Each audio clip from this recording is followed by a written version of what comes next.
She lost her husband. I was just the boy fixing her gate. Until her whisper turned my fear into something I couldn't walk away from. The house sat on the far end of the lane, half hidden behind a curtain of ivy and overgrown roses. It looked like something time had forgotten, beautiful in its stillness, yet quietly aching to be cared for again. When I first walked up the path, toolbox in hand, the late afternoon sun was dipping low, casting long amber shadows over the porch. I had been asked to repair an old wooden gate that had fallen loose from its hinges. Nothing special, really, just a favor for a neighbor I'd never met. That's when I saw her, Clara. She opened the door with a soft creak, the kind of sound that felt fitting for this place. Slow, gentle, familiar. She must have been in her early 40s, though her posture carried both grace and weariness. Her dark hair was tied loosely at the back, with a few strands falling around her face, and her eyes, calm, steady, a little sad, took me in as though trying to decide whether I belonged in her world or not. "You must be Daniel," she said, her voice smooth and low, with a quiet authority that made me straighten unconsciously. "The gate's just around back. It's been giving me trouble for months." I nodded, suddenly aware of how clumsy I felt standing in her doorway. I muttered something about having the right tools, and she smiled faintly, as though amused by my nervousness. "Take your time," she added. "I'll bring you some tea when you're done." As I walked toward the garden, the faint scent of jasmine trailed behind her, the kind that lingers long after someone has gone. The gate itself was weathered, its paint chipped and hinges rusted, creaking whenever I tested its weight. It was the kind of small, simple repair job that didn't demand much thought. Yet every sound, every breeze, every rustle from the house seemed amplified by the quiet. Now and then, I glanced toward the kitchen window. Clara moved there softly, like someone used to filling silence with small, careful gestures.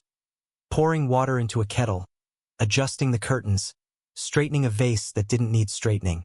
There was a gentleness in her movements that made the air feel slower, heavier. When she returned with tea, the sunlight had shifted, spilling gold across her shoulder. "You don't have to rush," she said kindly, setting the cup on a small table near the steps. "Things around here can wait. They've been waiting a long time." I didn't know how to respond. Her words carried more weight than they seemed to, like she wasn't talking about the gate at all. As I worked, the faint sound of an old clock echoed from inside, marking each passing minute with patient rhythm. I realized then that the house wasn't just quiet. It was listening. Every creak, every movement, every breath seemed to mean something. And standing there under that fading sun, I felt an unfamiliar stillness settle over me. The kind that told me this place, and the woman inside it, were about to change something I didn't even know needed changing. By late afternoon, the sky had turned the color of pewter, soft, heavy, and expectant. I was tightening the last hinge when the first raindrops began to fall. At first, it was a light drizzle, harmless enough, but within minutes the air grew thick, the scent of wet earth rising as the clouds opened fully. From the porch, Clara's voice reached me, calm, steady, laced with a hint of concern. "Come inside before you're soaked. You can finish later." I hesitated, glancing toward the open door where she stood holding a towel.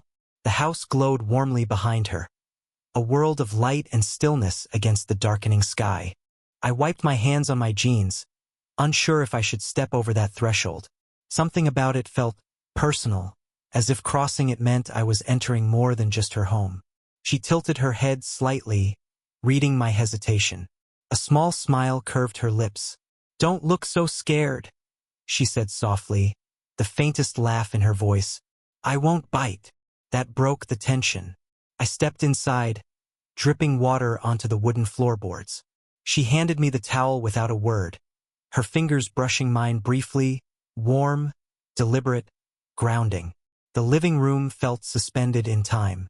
A fireplace sat unused. Framed photos lined the mantel. Her and a man in uniform, smiling, his arm around her shoulders. I didn't have to ask. I already knew.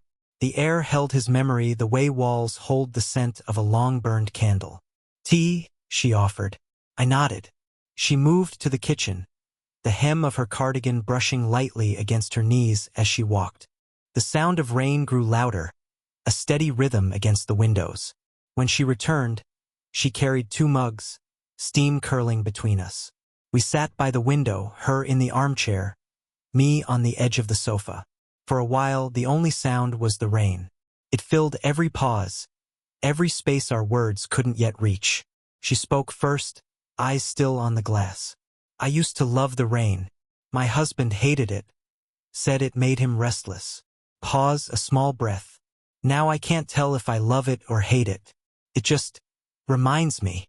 Her voice was calm, but there was something fragile beneath it, like glass held too tightly.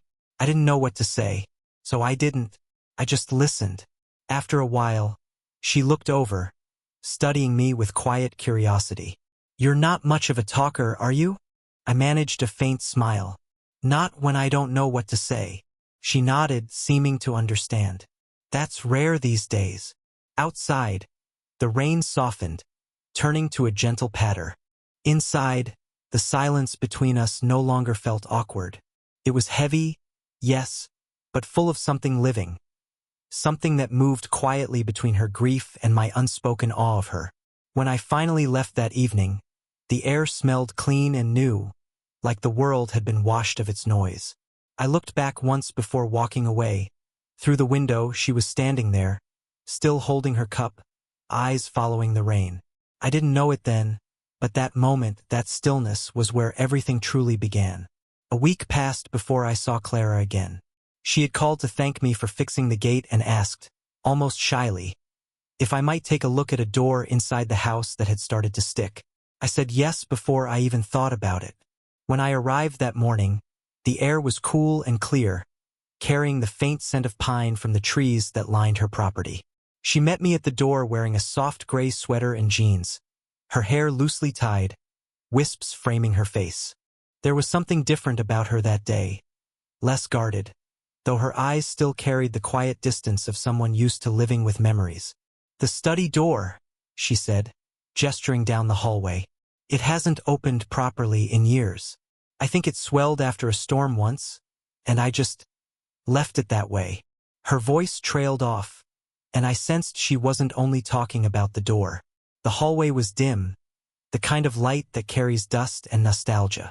I could smell cedar, old books, a trace of something floral that might have been her perfume. The door itself was solid oak, slightly warped. I tugged gently, testing its weight, until the latch finally gave with a reluctant sigh. The room beyond felt like stepping into another life. Everything was untouched. A dark wooden desk scattered with old papers, a jacket hanging neatly on the back of a chair, a pair of reading glasses resting atop an open book. Dust shimmered in the slanted sunlight, dancing lazily in the quiet. Clara stood in the doorway, her arms folded loosely across her chest. Her expression was soft but distant, as if she were seeing something both comforting and painful at once. I haven't been in here since. She paused, then exhaled. Since he passed. Her fingers brushed the edge of the doorframe, like she was steadying herself against the weight of the memory. I used to hear him working late at night, she continued. That sound, pages turning, his pen tapping. It used to fill the house. Now it's just quiet. Her words hung in the air. I didn't interrupt. There was nothing to fix here. No hinge, no wood swelling. Just the stillness she'd learned to live beside. When she stepped forward, her shoulder brushed lightly against mine. It was a small thing, but I felt it, like a spark in slow motion, quiet yet undeniable. She didn't move away, and neither did I. The scent of lavender lingered between us. Finally, she smiled faintly, breaking the tension. You're probably wondering why I called you for something so small. I'm not, I said honestly. Sometimes it's easier to ask for help when it's about doors, not memories. Her eyes softened, and she gave a small, knowing nod. You're a kind man, Daniel. The way she said my name, gentle, deliberate, stayed with me. Before I left, she touched the desk once more, fingertips grazing the dusty surface. Maybe it's time I opened the rest of this house too, she whispered almost to herself. And for the first time, I thought that maybe she wasn't talking about the rooms at all. The weeks that followed slipped by quietly, marked not by any grand moments, but by small, almost invisible rhythms. The sound of my boots on her wooden porch, the smell of fresh paint, the murmur of her voice from another room. What began as a few hours of work became something else entirely. Clara would find new reasons for me to come by. A broken window latch, a loose step on the porch, a light that flickered even though it didn't bother her much. I never questioned it. The truth was, I didn't need a reason either. Every visit felt unhurried. We'd talk while I worked, sometimes about her garden, sometimes about books, sometimes about nothing in particular. She had this way of speaking that made even the simplest words feel weighted, intentional. She listened closely, her gaze steady, and when she smiled, it carried the warmth of someone who hadn't smiled easily in a long time. One evening, I arrived just as the sun was setting. The house glowed with that soft orange light that makes everything seem fragile and infinite at the same time. Clara was in the kitchen, humming faintly to an old song playing on the radio. She turned when she saw me, brushing a strand of hair from her face. "You're early," she said, surprised but pleased. "I figured I'd start before it gets dark," I replied, setting down my tools. She nodded and poured 2 cups of tea. "Then you'll stay after dark," she teased lightly, "since you'll need the light I don't have." I smiled. It was the kind of teasing that carried warmth, not flirtation, but there was something underneath it too. We ended up sitting by the window after I finished, the room lit only by the soft amber of a lamp. Outside, the world was slipping into dusk. Inside, everything felt still, like the house was holding its breath. Clara set her cup down, her fingers tracing the rim absent-mindedly. "You know," she began quietly, "I forgot what it's like to have someone around who listens." Her voice trembled slightly at the edges, but she didn't look away. I didn't speak. I just met her gaze, and she gave a small, wistful laugh. "Most people either talk too much or not at all.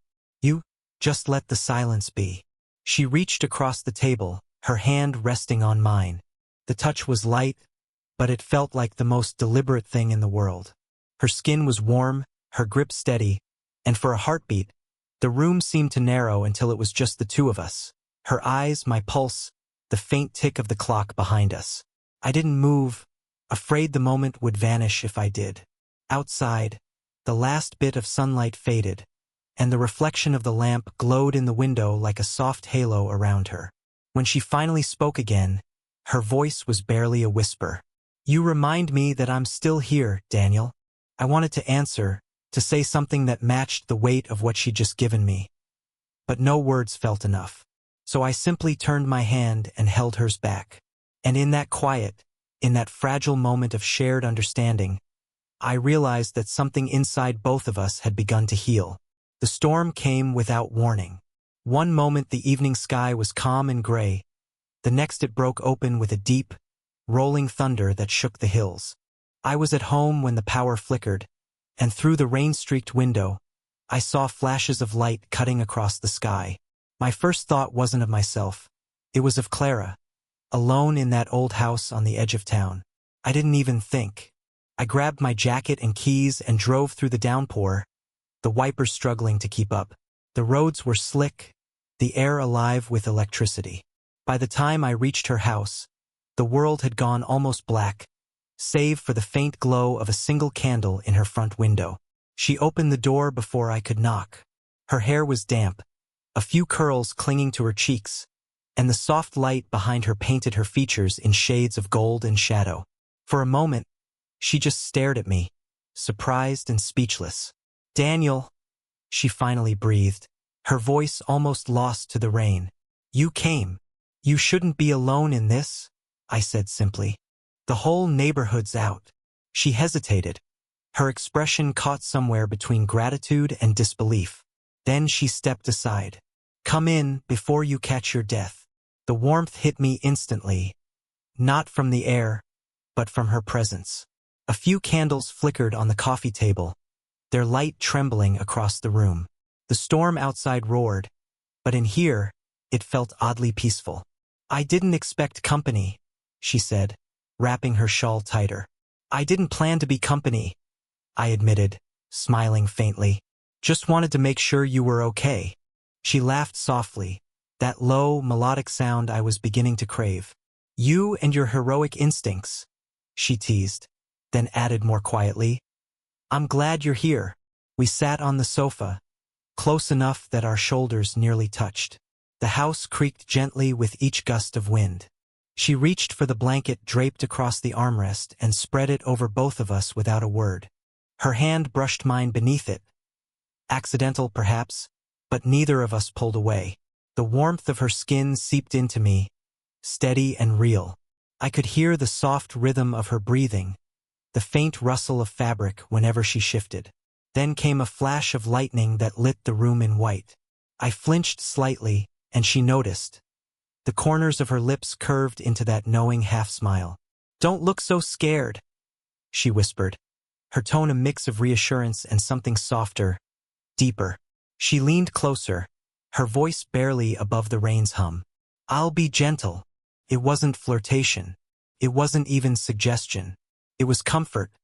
Words meant to bridge the trembling silence between us. Still, something in them stirred every quiet ache I hadn't known I was holding. I looked at her then, really looked. The soft lines of her face, the steadiness in her eyes, the quiet courage of a woman who'd learned to live with loss and still find tenderness. We didn't move closer. We didn't need to. The closeness was already there, in the air, in the way she looked at me, in the unspoken truth that neither of us would admit aloud. Outside, thunder rolled again, but it sounded distant now, softened by the sound of her whisper still echoing in my chest. And for the first time, I wasn't afraid. After that stormy night, everything felt different. Not in any loud or obvious way. Nothing had been said, no boundaries crossed. Yet something had shifted quietly between us, like a door that had been locked for years finally creaked open. When I arrived at Clara's a few days later, the sun was out again, warm and clear, but the air carried the faint aftertaste of rain. The garden, which had been dull and brittle just weeks ago, now glistened with life. Drops of water clung to every petal like pearls. She was outside tending to them, sleeves rolled to her elbows, hair pinned back loosely. When she saw me, she smiled, soft, careful, but undeniably different. You came back, she said, as though she hadn't expected me to. I don't think I ever really left, I replied, trying to sound casual. But even I could hear the tremor in my voice. We spent the morning side by side in the garden, pulling weeds and trimming branches. The work was easy. The silence between us even easier. Every so often, her hand brushed mine when she reached for the shears, and each time it did, I felt that same quiet pulse of awareness. Neither of us spoke about it. We didn't have to. Later, we sat on the back steps with glasses of lemonade, the air sweet with the scent of wet soil. I could feel her gaze on me now and then, not studying, just noticing. You've been different since that night, she said finally, eyes still fixed on the garden. So have you, I answered. She nodded slowly, her expression unreadable. It's strange, isn't it? How comfort can turn into something else before you realize it. I wanted to tell her I thought about her all the time, that every word, every glance had begun to feel like gravity pulling me closer. But I didn't. I just stared at my hands and said, I know. When I finally looked up, her eyes were waiting for mine. There was something unguarded in them, something I hadn't seen before. She set her glass down, folded her hands in her lap, and whispered, Do you ever think about what people would say? Her voice was steady, but her shoulders had stiffened slightly, betraying the worry she tried to hide. All the time, I admitted. But then I think, they don't know what this is. They don't feel what I feel when I'm here. A silence followed, the kind that carries weight, not discomfort. Then she exhaled, almost like she'd been holding that breath for years. Daniel, she said, barely above a whisper. You make me feel alive again, and that terrifies me. Her hand trembled slightly as she reached up, her fingers brushing my cheek. Light, hesitant, as though she were afraid I might vanish if she touched me too much. I covered her hand with mine. Then we'll take it slow, I said. We'll let it be what it's meant to be. She smiled. Not the polite kind she used with neighbors, but something warmer, fuller. Her thumb traced my jaw in a small, trembling motion. I don't know what this is, she said softly, but I don't want it to stop. And as the wind moved through the garden, stirring the scent of earth and jasmine, I realized that between breath and belief, something fragile yet real had taken root. Something neither of us wanted to name, not yet, because naming it might break the spell. Spring arrived gently, the way healing often does, quietly, without ceremony. The air grew softer, the days stretched longer, and Clara's house, once wrapped in stillness, began to hum with small, living sounds. Birds nesting in the trees, bees hovering around the lavender bushes, wind moving through open windows. The garden was alive again. The soil I had once turned over in silence was now thick with green, the roses budding in slow confidence. Clara stood among them that morning, wearing a pale linen dress that swayed with the breeze. Her hair was loose for the first time since I'd known her, strands catching the sunlight like silk threads. Looks like it finally forgave us, I said, watching her examine a row of fresh blooms. She turned, smiling. No, she replied softly. We forgave ourselves. It had been months since the night of the storm. Months of quiet dinners, laughter that came easier each time, and long talks that often drifted into silence simply because silence between us no longer needed to be filled. The ache of grief that had once lingered in her house now felt lighter, replaced by warmth, by something quietly blooming in its place. That morning, I joined her in the garden to repair one last thing. A loose stone along the path she walked every day. She crouched beside me, her fingers brushing mine as she steadied the rock. The brief contact still sent that same familiar spark through me, but now it didn't feel like uncertainty. Felt like home. When she lost her balance, laughing at herself, I reached out instinctively. My hands caught her at the waist, firm but careful. Her laughter softened into breath, and for a heartbeat, she stayed there. Her palms resting on my shoulders, eyes locked on mine. The world seemed to quiet around us. Only the hum of bees and the whisper of wind filling the space between heartbeats. You're not scared anymore? She said gently, her voice full of something deeper than amusement. I smiled, still holding her. Maybe because you taught me how not to be. Her gaze lingered, her lips parting slightly, as if she wanted to say something but couldn't find the words. Then, instead of speaking, she leaned in just enough that her forehead rested lightly against mine. For a long moment we stayed like that, no grand gestures, no declarations. Just presence. Just breath. When she finally pulled back, her hand lingered against my cheek. I never thought I'd have this again, she whispered. Neither did I answered. We spent the rest of the afternoon planting new seedlings together, her laughter mingling with the rustle of leaves, our sleeves brushing as we worked side by side. When the last of the sunlight faded across the horizon, I looked at her, her face peaceful, eyes soft, and I understood what we had built wasn't about replacing the past. It was about learning to live again. As we stood surrounded by flowers and fading light, she reached for my hand, her fingers weaving gently through mine. And in that quiet, golden hour, I knew this was no longer a story about grief or fear or age. It was a story about grace, about two souls who met in their most fragile seasons and chose, together, to begin again. If this story touched your heart, don't forget to tap red heart like and subscribe for more slow-burn age gap romances told through real emotions, gentle moments, and healing love. Comment below. Would you have fallen for Clara too, or walked away before it began?